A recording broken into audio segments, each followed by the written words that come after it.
Merhabalar. Bu videomuzda bir yılbaşı yıldız tasarımı yapacağız.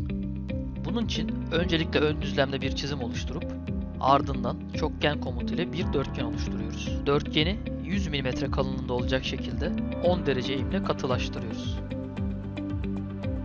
Katılaştırdığımız dörtgenin etrafına kesim yapmak için çizgi komutu ile bölgeler çiziyoruz. Gerekli açıları vererek kesim için hazırlıyoruz. Çizimimiz hazır hale geldiğinde Extrude Cut komutu ile kesim işlemini tamamlıyoruz. Bu sayede artık yıldızımızın bir köşesi hazır hale geldi. Parçamızı Circular Pattern komutu ile 5 parçaya çoğaltıyoruz.